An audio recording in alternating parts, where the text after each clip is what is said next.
पर था कल टसल वाला दिन, था कल लार्जली कंसोलिडेशन वाला दिन।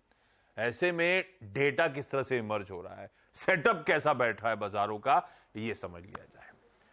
कैसा लग रहा है? आपने हिंट तो दे दिया, अब उसको डिटेल में उतर जाते हैं। सेटअप ठीक है मार्केट का, कोई प्रॉब्लम नहीं है सेटअप में। और इनफैक्ट सेटअप तो पॉजिटिव करूंगा मैं, क्योंकि एफआईएस की बाइंग है 1600 करोड़ की और उसके सामने डीआईएस की थोड़ी सी सेलिंग है। तो मेरे लिए ये आंकड़ा अच्छा होता है। जब दोनों की बाइंग होती है तब मैं थोड़ा घबराता हूँ एक्चुअली। तो 1600 करोड़ की एफआईआई की बाइंग, 439 करोड़ की डीआईए की सेलिंग। इंडेक्स फ्यूचर्स में भी कोई बहुत लंबा चौड़ा बाइंग नहीं है आपका, 463 करोड़ का बाइंग है। और स्टॉक फ्यूचर्स में बहुत कम बाइंग है, 87 करोड़ की बाइंग है। तो वो भी कोई बहुत ज्यादा आंकड़ा परेशान करने वाला नहीं है। विद इन इंडेक्स फ्यूचर्स क्या हो रहा है ये बहुत इंटरेस्टिंग है कल।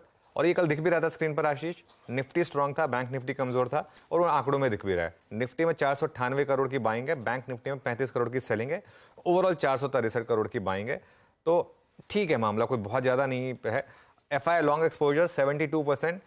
ये मैं बोल रहा हूं जैसे शॉर्ट 91% पे पीक हुआ था, लॉन्ग भी 91% पर ही जाके पीक होगा। कोई दिक्कत नहीं है यहाँ पर, अभी भी स्कोप है यहाँ से और लॉन्ग पोजीशन ऐड होने का। लॉन्ग शॉर्ट चार्ट ये जो आपकी स्क्रीन पर आ गया, देखिए हमने बहुत ज़्यादा पेन झेला है, आप थोड़ा गेन झेल रहे हैं तो अच्छी बात है ना, क्या प्रॉब्लम है। आप थोड़ा सा एफआईएस को इन्होंने बहुत शॉर्ट भी किया था, अब आइए जरा लॉन्ग करिए इस मार्केट में और लॉन्ग से पैसा बनाइए। शॉर्ट से बहुत पैसा बना लिया आपने। पुट कॉल रेशो कल गिर गया, 1.37 पर आ गया वर्सेस 1.47। तो ये एक और अच्छी चीज हो गई, कंफर्ट थोड़ा बढ़ गया, कंफर्ट बढ़ गया थोड़ा सा। और ये पुट कॉल रेशो भी लोअर लेवल पर हमने 0.75 देखा है, हायर लेवल पर आप 1.75 भी देखेंगे। इस मार्केट में मैं कॉशियस होऊंगा जब जिस दिन 1.75 का पुट कॉल रेशो होगा, जिस दिन 90% एफआई का लॉन्ग एक्सपोजर होगा, और जिस दिन 500 स्टॉक्स बीएसई पे न्यू हाई पर होंगे, उस दिन मैं सबसे पहले कहूंगा कि अब आप प्रॉफिट बुक कर लीजिए। लेकिन तब तक ये मार्केट में ट्रेंडिंग मार्केट है। ट्रेंडिंग मार्केट आपको कहाँ तक ले जा सकती है आपको कोई अंदाज़ा नहीं है इसका, और आपको अंदाज़ा लगाना भी नहीं चाहिए। जैसे हम बार बार कह रहे हैं, एग्जिट डिसीजन मार्केट को लेने दीजिए अपने आप। अच्छा, एक और चीज़, बैन में जो इकलौता स्टॉक बेचारा था वो भी बाहर हो गया, इंडिया बुल्स हाउसिंग फाइनेंस। तो अब बैन में भी कोई स्टॉक नहीं है। तो अभी तो यहाँ से मुझे लग रहा है कि और 10-15 दिन की आपकी एक फ्रेश फ्रीडम है और बिल्डअप करने के लिए, तो वो हो सकता है। अच्छा, एक और चीज मैंने आज सेटअप में जोड़ी है, वो निफ्टी के हाइज और लोज। वो बहुत इंटरेस्टिंग है। एक बार जरा पहले निफ्टी का हाइज लेकर आते हैं आप। ये देखिए आशीष, हाइज और लोज निफ्टी के 3 दिन के, इसमें बहुत इंटरेस्टिंग चीज है। 3 जुलाई को 19345 का हाई था, 19234 का लो था। 4 जुलाई को 19434 का हाई था, 19300 का लो था। कल 19421 का हाई था, 19339 का लो था। अब इसको दो तरीके से पढ़ें। पहला, कल हमने बनाया इनसाइड बार।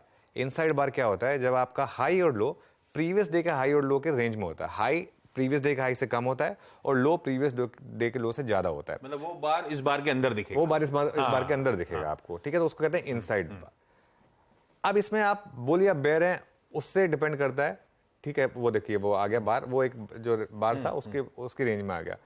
अब अगर आप बुल हैं तो आप फोकस करेंगे राइट हैंड साइड पर इस चार्ट के, कि जो लोज हैं वो हाई बने, 19234 का 19300, 19300 का 19339।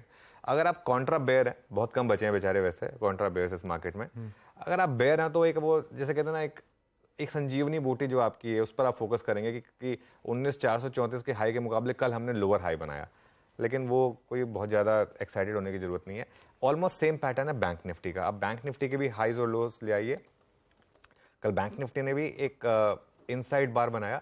कल का जो हाई था वो प्रीवियस डे हाई से करीब 200 पॉइंट नीचे, और कल का जो लो था प्रीवियस डे लो से 73 पॉइंट ऊपर। लेकिन हायर लोस बना रहा है बैंक निफ्टी। अगेन आप कंप्लेन कर सकते हैं कि कल का हाई परसों के हाई से नीचे था, लेकिन उसमें मैं जोड़ देता हूँ ये फैक्ट कि एचडीएफसी बैंक इतना वीक था, उसके बावजूद मार्केट का बार ठीक ठाक था। तो मेरे ख्याल से आज का सेटअप जो है उसको मैं आउट एंड आउट पॉजिटिव रखकर चल रहा हूँ। बस ये ग्लोबल क्यूज अगर थोड़े से और सपोर्टिव होते तो बहुत ही पॉजिटिव होता, लेकिन फिर भी सेटअप, डोमेस्टिक सेटअप पॉजिटिव है मार्केट का। Domestic setup positive, in fact day on day कुछ कंफर्ट ही और लेंड करता हुआ नजर आ रहा है। तो अच्छा रहा कल का कंसोलिडेशन का दिन, दरअसल बाजार की आगे की दशा और दिशा के लिए।